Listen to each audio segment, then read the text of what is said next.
Nama saya Raka, dan malam itu saya sedang menyetir sendirian melalui jalur tol yang hampir selalu sepi setelah pukul 1 pagi. Hujan rintik membuat kaca depan berkabut, dan setiap lampu mobil yang lewat terasa seperti kilatan singkat yang hampir tidak nyata. Saya baru pulang dari perjalanan kerja, dan bensin mobil saya tinggal setengah garis merah.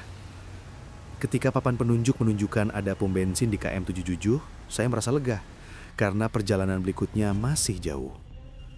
Namun begitu saya keluar dari tol menuju area itu, saya langsung merasakan sesuatu yang tidak beres. Tidak ada cahaya sama sekali. Tidak ada lampu papan, tidak ada lampu kanopi, bahkan tidak ada lampu kecil di kantor petugas. Semuanya gelap seperti bangunan terbengkalai. Tapi anehnya, gerbang masuknya terbuka, seolah memang menunggu kedatangan siapapun. Angin berembus pelan membawa bau solar yang basi, dan saya merasa merinding meski AC dimatikan. Saya sempat ragu untuk masuk, tapi indikator bensin terus berkedip. Dengan berat hati, saya menyalakan lampu jauh dan perlahan memutar setir ke dalam halaman pom yang luas namun sunyi itu.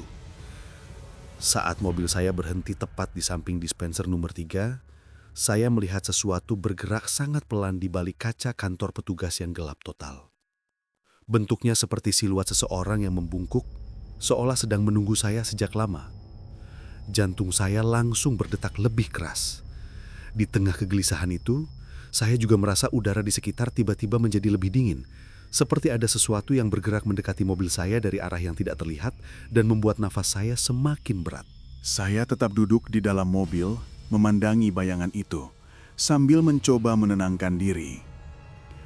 Hujan makin deras, memukul atap mobil seperti ribuan jari yang menuntut perhatian. Saya menekan klakson sekali, berharap ada petugas yang keluar, tapi tidak ada yang bergerak. Justru siluet di balik kaca itu seperti semakin jelas, memanjang dan tampak condong ke arah saya. Saya menyalakan wiper dan menyalakan lampu jauh ke bangunan kantor. Ruangan itu ternyata kosong. Tak ada meja, tak ada kursi. Hanya lantai berdebu. Lalu siapa yang tadi berdiri di sana? Perasaan saya semakin tidak enak. Saya hampir memutuskan untuk pergi ketika tiba-tiba terdengar suara ketukan pelan di pintu mobil saya. Tok, tok, tok. Ketukan itu lambat, namun sangat jelas di tengah hujan deras. Saya menoleh, tapi tidak ada siapa-siapa di luar. Ketukan itu terdengar lagi. Kali ini dari kaca belakang. Napas saya tercekat. Saya melihat lewat spion tengah dan jantung saya serasa berhenti. Ada sosok seperti perempuan berdiri tepat di belakang mobil. Rambutnya panjang menutupi wajah, bajunya lusuh dan basah, seperti sudah berdiri di sana selama berjam-jam. Yang membuat saya makin panik adalah tangannya menempel di kaca, seperti memanggil saya untuk keluar. Saya langsung mengunci seluruh pintu sambil berusaha mengatur napas. Namun saat saya menatap lagi melalui spion, sosok itu hilang. Seolah larut begitu saja dengan hujan malam yang gelap. Saya mencoba menstarter mobil, tetapi mesin tiba-tiba tersendat, seperti ditekan sesuatu. Bau solar basi kembali muncul, kali ini jauh lebih kuat. Seolah ada yang berdiri tepat di samping saya sambil mengintip dari kegelapan malam itu. Mesin mobil saya terus tersendat. Padahal sebelum masuk ke area pom bensin ini tidak ada masalah sama sekali.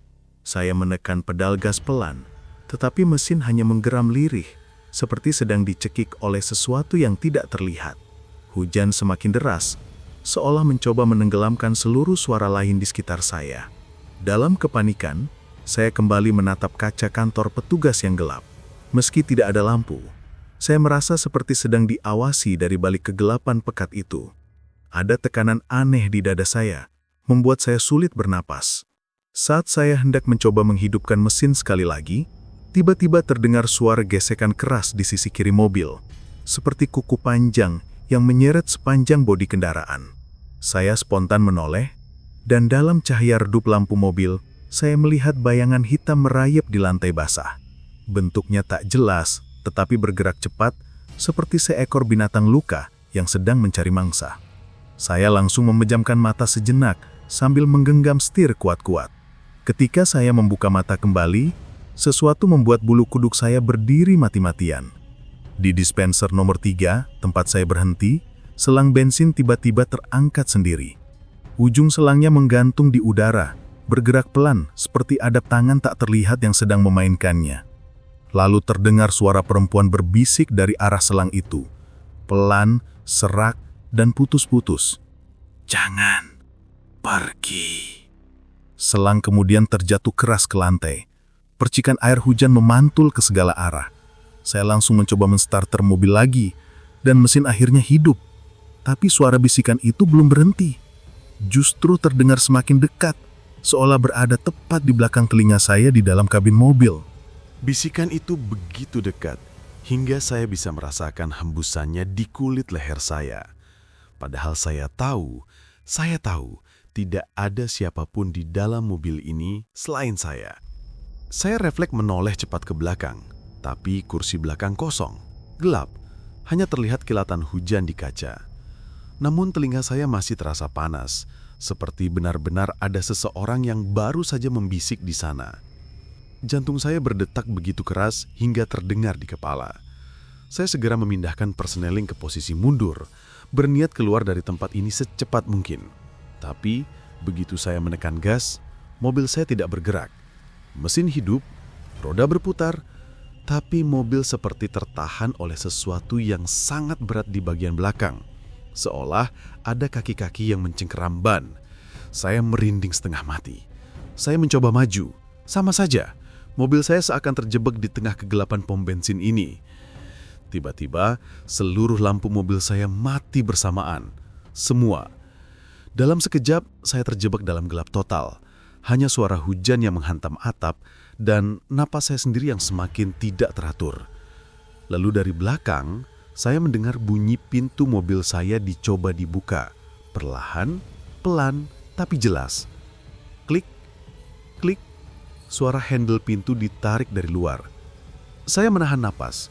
Kunci otomatis jelas masih aktif. Handle pintu berhenti. Keheningan kembali turun. Tapi hanya sedetik, karena kemudian dari kaca jendela kiri saya, sesuatu mengetuk 3 kali dengan sangat lambat. Tok, tok, tok. Dan di sela denting hujan, saya mendengar suara perempuan itu lagi. Jauh lebih jelas, "Kamu sudah datang." Saya tidak berani menoleh ke arah jendela. Ketukan itu terlalu dekat, terlalu nyata, dan suara perempuan tadi terasa seperti merayap langsung ke tulang belakang saya. Dalam kegelapan total, saya hanya bisa meraba-raba dashboard, mencari tombol lampu darurat. Saya menemukannya, menekannya, dan syukurlah lampu hazard menyala. Cahaya merah berkedip-kedip di dalam kabin, memberi sedikit penerangan. Namun justru karena cahaya itu, saya bisa melihat bayangan sesuatu bergerak perlahan di luar kaca kiri saya. Bentuknya tinggi, rambutnya menggantung panjang seperti tali kusut yang basah. Setiap kali lampu hazard berkedip, siluet itu tampak semakin dekat, semakin jelas, seolah merapat tepat ke jendela mobil saya. Saya menahan napas saat rambut basah itu menyentuh kaca, menempel dan mengalir turun bersama air hujan. Kemudian terdengar suara gesekan kuku panjang menyusuri kaca dari atas ke bawah. Krrrr. Saya hampir menjerit. Di tengah kepanikan, saya nekat menekan gas lebih dalam. Mobil saya bergetar keras, seakan memaksa melepaskan diri dari sesuatu yang menahan ban. Tiba-tiba, saya merasakan sentakan kuat dari belakang, seperti ada yang mendorong atau menarik mobil. Saya menatap spion tengah dan hampir kehilangan akal. Ada wajah pucat tepat di belakang mobil, tepat pada jarak yang mustahil. Matanya hitam seluruhnya, mulutnya sobek panjang hingga ke pipi dan ia menatap langsung ke arah saya tanpa berkedip. Saat saya menatapnya, bibirnya bergerak, bukan tersenyum, tapi membuka lebar seolah ingin menelan seluruh cahaya di sekitar kami. Mulut makhluk itu terus terbuka lebar. Lebih lebar dari yang seharusnya dimiliki manusia. Dari dalam rongga gelap itu, saya mendengar suara seperti angin kencang yang menyedot udara. Anehnya, di dalam mobil saya sendiri, udara ikut bergerak, seperti ditarik ke arah bayangan itu. Telinga saya mendadak berdenging keras. Saya merunduk spontan, takut jika kaca belakang mendadak pecah. Namun justru dari bawah dashboard, suara lain muncul. Suara napas berat, dalam, seperti seseorang sedang berbaring di ruang kaki saya. Saya spontan mengangkat kaki sambil menjerit kecil, tetapi tidak ada apapun yang terlihat. Mesin mobil kembali merespons ketika saya menginjak gas. Mobil saya maju sedikit, hanya beberapa sentimeter, tetapi cukup membuat suara dari makhluk itu berubah menjadi geraman rendah. Dalam lampu hazard yang berkedip, saya melihat sosok itu perlahan menghilang dari spion, seolah tersapu oleh kegelapan hujan. Tapi rasa lega itu tidak berlangsung lama, karena tiba-tiba kaca depan saya tertutup oleh sesuatu. Sesuatu yang besar, hitam, dan bergerak. Rambut panjang basah menjuntai menutupi hampir seluruh penglihatan. Saya tahu itu rambut perempuan yang tadi. Ia kini berada tepat di kap mobil saya. Saya melihat bayangan wajahnya menempel pada kaca depan, hanya beberapa sentimeter dari wajah saya. Wajahnya penuh luka, kulitnya pucat seperti kain yang direndam air terlalu lama. Matanya kosong, tapi saya bisa merasakan tatapannya menembus langsung ke dada saya. Ia mulai mengetuk kaca depan, pelan tapi teratur. Tok, tok, tok. Setiap ketukan membuat hati saya seperti diremas. Ketukan itu terus berlanjut, dan saya tahu saya tidak bisa diam lebih lama. Dengan tangan gemetar, saya menyalakan wiper, mencoba membersihkan air hujan agar bisa melihat jelas. Tapi, begitu kaca bersih, saya nyaris pingsan. Rambut panjang itu tidak lagi menutupi wajahnya sepenuhnya. Saya melihat mulutnya terbuka lebar menjerit tanpa suara. Tubuhnya bergerak mengikuti mobil saya saat saya perlahan memutar setir untuk keluar dari halaman pom bensin. Tapi mobil terasa berat, seperti terbenam dalam lumpur kegelapan itu. Mesin meraung, ban berputar, tetapi tidak maju. Saya menoleh ke spion dan jantung saya serasa berhenti. Di kursi belakang, seorang perempuan lain muncul, pucat, matanya menatap lurus, tanpa berkedip. Saya tidak pernah merasa sedemikian takut. Saya menahan napas mencoba mengingat doa-doa yang pernah diajarkan ibu. Dengan suara gemetar, saya mulai membisikkan ayat-ayat pendek sambil menginjak gas sedikit demi sedikit. Mobil bergerak perlahan, dan sosok di kursi belakang menghilang secepat munculnya. Tapi itu belum cukup. Dari sisi kiri, saya melihat sesuatu yang lebih mengerikan. Sosok perempuan dengan wajah robek menatap dari dispenser nomor 3. Tangannya meraih ke arah saya, seolah ingin menyeret saya keluar dari mobil. Saya menjerit, menekan klakson, berharap ada orang mendengar. Tapi hening. Hanya hujan yang terus turun dan udara yang semakin dingin menusuk tulang. Saya merasakan mobil bergetar hebat, seolah sesuatu atau seseorang mencoba menahan kami di pom bensin itu. Di titik itu, saya sadar satu hal. Pom bensin ini bukan sekedar tempat kosong. Ini perangkap. Mobil saya terus bergetar, seperti sedang diremas oleh tangan-tangan tak terlihat dari bawah tanah. Bau solar basi bercampur dengan aroma anyir memenuhi kabin. Saya mencoba menyalakan lampu jauh, berharap bisa menembus kegelapan. Tapi cahaya itu hanya memantul kembali seolah terhalang kabut tebal yang tidak normal. Saat saya menatap ke arah kantor petugas, saya melihat pintunya perlahan terbuka.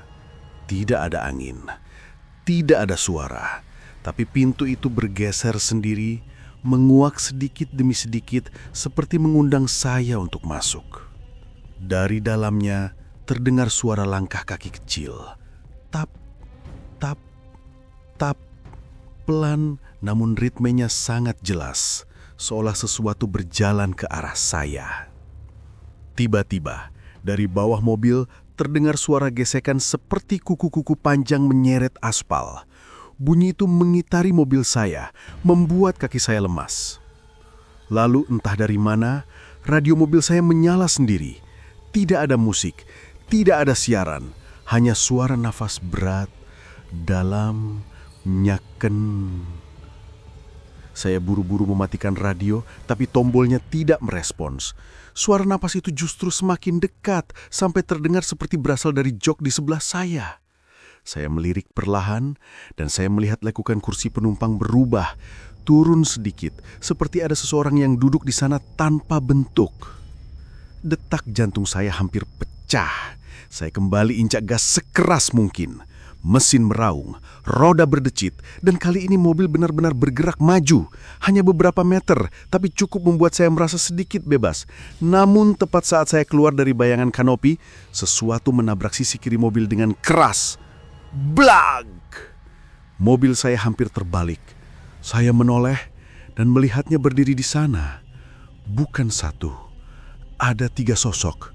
Semua perempuan, semua dengan wajah rusak, dan semua menatap saya bersamaan. 3 sosok perempuan itu berdiri di tengah hujan, tidak bergerak sedikit pun. Mata mereka hitam seluruhnya, kosong, tapi tatapannya menusuk seperti paku panas. Rambut mereka menjuntai, menyatu dengan air hujan yang mengalir di wajah pucat tak bernyawa itu. Saya merasakan tubuh saya membeku di balik kemudi. Ketiganya perlahan melangkah menghampiri mobil saya. Kaki mereka tidak menimbulkan suara sama sekali di atas genangan air. Yang di tengah mengangkat tangannya dan kuku-kukunya begitu panjang sampai saya bisa melihatnya dari dalam kabin. Kuku itu bergetar, seperti haus akan daging manusia. Saya panik dan kembali menginjak gas. Mobil saya bergerak, tapi hanya sedikit. Ban terasa kehilangan traksi, tidak tahu apakah karena aspal licin atau karena ada sesuatu yang menahan dari bawah. Lampu hazard masih berkedip, menerangi 3 sosok itu bergantian. Setiap kilatan cahaya membuat posisi mereka berubah. Maju, maju, tanpa suara. Tiba-tiba, sesuatu menggedor keras atap mobil. Dung! Saya menjerit spontan. Gedoran itu berulang, semakin cepat, seperti seseorang merayap di atas mobil saya. Saya melihat dari kaca depan, dan darah saya langsung membeku. Ada wajah perempuan menempel terbalik di kaca. Rambutnya menggantung ke bawah, matanya tepat di depan saya. Ia menatap tanpa kedip, mulutnya sobek dan bergerak pelan seolah berbisik sesuatu. Namun saya tidak mendengar apapun. Suaranya hilang ditelan hujan dan dentuman jantung saya sendiri. Lalu, dari pintu mobil sisi kanan, seseorang atau sesuatu mencoba membuka handle pintu. Klik, klik, klik. Seperti anak kecil yang penasaran ingin masuk. Saya mengunci pintu lagi meski tahu itu percuma. Ketika saya kembali melihat ke kaca depan, wajah terbalik itu sudah hilang. Tapi bekas tangannya masih tertinggal di kaca. Bekas tangan basah yang perlahan berubah menjadi noda merah. Noda merah itu perlahan menetes di kaca depan, membentuk garis tipis yang merayap turun seperti darah segar. Saya semakin panik. Tangan saya berkeringat, sulit menggenggam setir dengan benar. Hujan yang deras tidak mampu menghapus noda itu. Seolah-olah cairannya lebih kental dari darah biasa, lebih gelap dan memiliki hidupnya sendiri. Lampu hazard masih berkedip, dan setiap kilatan membuat bayangan di luar semakin kacau. Ketiga sosok perempuan itu kini tidak terlihat di depan. Justru itulah yang membuat saya lebih takut. Saya tidak tahu di mana mereka. Tiba-tiba, radio saya kembali menyala.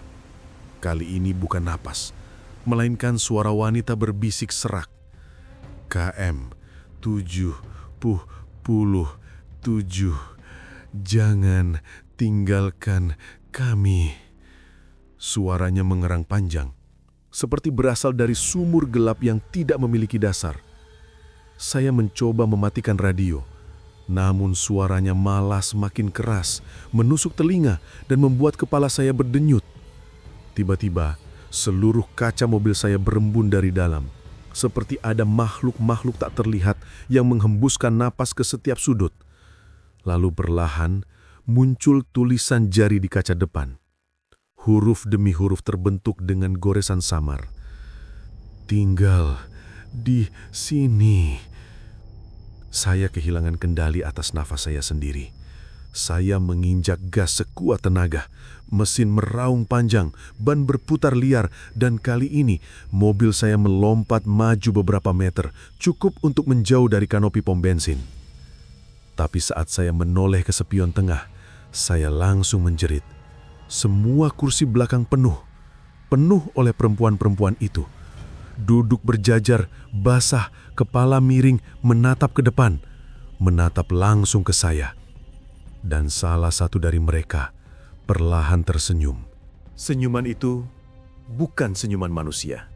Sudut bibirnya terangkat terlalu tinggi, membuat kulit pipinya sobek sedikit demi sedikit hingga menampakkan daging gelap di bawahnya.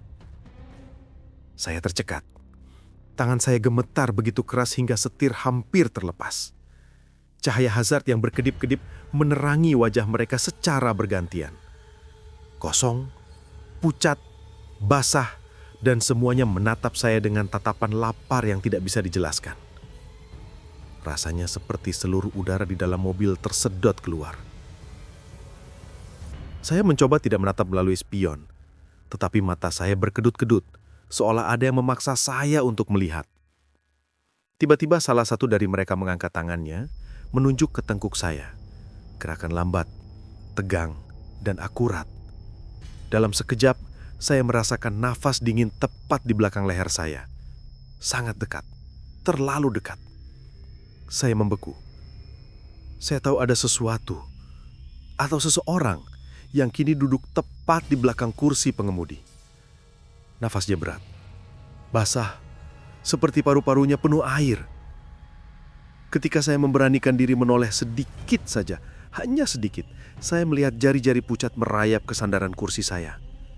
Jari itu sangat panjang, kukunya hitam dan retak, dan setiap gerakannya membuat suara gesekan halus yang membuat bulu kuduk saya berdiri semua. Saya tidak boleh mati di sini. Dengan seluruh keberanian yang tersisa, saya menginjak gas sampai ke dasar. Mesin meraung seperti binatang yang terluka. Ban terpeleset di genangan air, lalu menggigit aspal dengan hentakan keras. Mobil saya melesat maju. Para sosok di kursi belakang mulai bergetar. Tubuh mereka tersencak ke belakang. Tetapi mereka tidak menghilang. Mereka tetap ada, tetap menatap. Hujan semakin deras ketika saya menerobos keluar dari area pom bensin. Lampu jalan mulai terlihat lagi. Cahaya pertama yang saya lihat setelah berjam-jam dalam gelap. Namun saat saya menatap spion sekali lagi untuk memastikan mereka telah hilang, saya melihat sesuatu yang membuat saya hampir menghentikan mobil. Sosok perempuan yang duduk tepat di belakang saya, yang tadi menunjuk tengkuk, kini mencondongkan tubuhnya ke depan. Sangat dekat.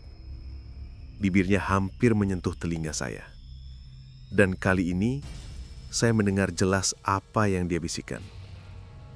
"Kamu belum keluar." Bisikan itu membuat seluruh tubuh saya membeku. Jalan tol sudah terlihat jelas di depan. Lampu-lampu kuning berjajar rapi.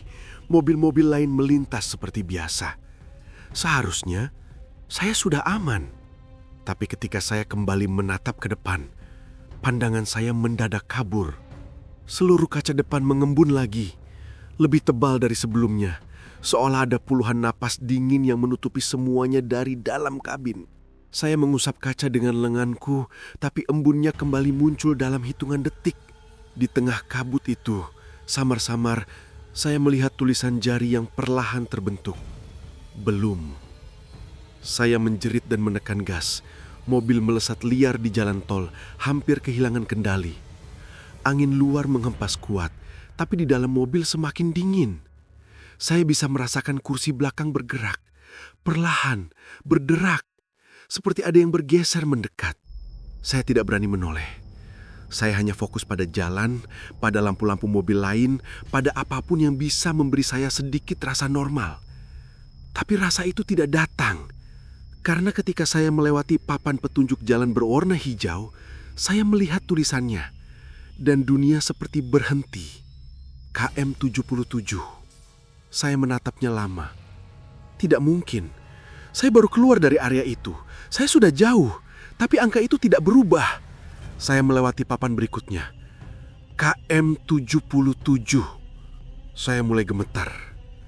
Tangan saya berkeringat. Kepala saya berdengung keras.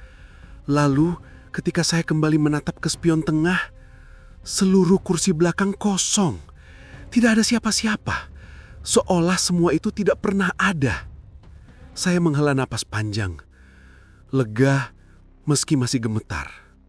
Tapi sebelum saya sempat merasa benar-benar aman, sesuatu terjadi. Lampu kabin mobil saya menyala sendiri. Dan di kursi penumpang sebelah saya, seorang perempuan duduk, pucat, basah, menatap saya dengan mata hitam legam. Ia tersenyum perlahan dan dengan suara retak seperti tulang patah ia berkata, "Belum ada yang pergi dari sini sejak 1999. Mobil saya mati total, semua lampu padam. Hanya suaranya yang tersisa. Dan saya akhirnya mengerti, saya tidak pernah keluar." Terima kasih sudah mendengar sampai akhir. Jangan lupa like, komen, dan subscribe channel ini agar tidak ketinggalan cerita horor berikutnya.